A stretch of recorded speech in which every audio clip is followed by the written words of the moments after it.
So let's spend a couple minutes talking about web strategies.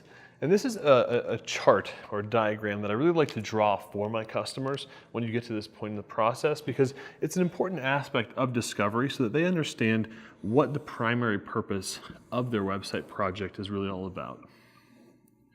In this part, if you've ever seen a sales funnel, this is basically a funnel approach. And what you have at the top is you basically have traffic.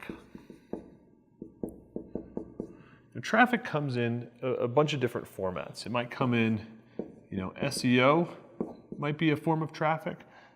Pay-per-click or paid advertising might be a form of traffic.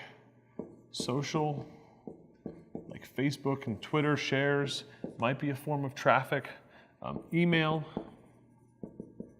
might be a form of traffic. Traditional campaigns like print, radio, television, that kind of stuff. Basically, you have visitors that come into a website, right? And this basically is your website. And they maybe hit your home page, an about page. Basically, they come in and they get some kind of introduction. Does this place, solve my pain or problem? Am I in the right place? And they start moving through a conversion funnel. They start reading additional content. Maybe they start looking at some of your solutions. Maybe they actually decide that they want to, fill out a lead form or a contact form.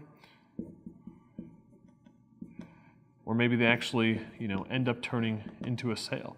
So basically, at the end of the day, you've got customers that come out of this. Now, typically what we want to do in this type of a funnel is, the lead and the contact form. If somebody's not ready to become a customer and basically have a project end in a sale, they might end up becoming a lead. And this could be through an opt-in form where basically they'll get added, to an email list. At that point, you can then, redrive them through the system. You can send them some kind of an autoresponder series,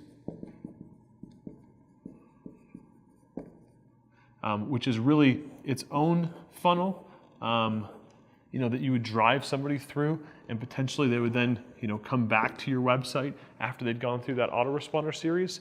So this is a primary strategy when you're talking to your customer about their website and what kind of functions it needs to have. At the core, every site, whether you're a business or nonprofit or whatever, you're really you're working through this, right? A sale might be a donor. A lead or a contact might be somebody that's just signing up for the email list to get notifications about what's going on with the organization. So this kind of function is really fundamental, and it's one of your primary strategies. And then you're going to have, an email list is one of your tactics. So the whole traffic and conversion is a strategy. And then, an email list is a tactic. Writing really good website content is a tactic. Having some kind of opt-in is a tactic. Having a good conversion process and having a website with clear calls to action, those are tactics and stuff like that.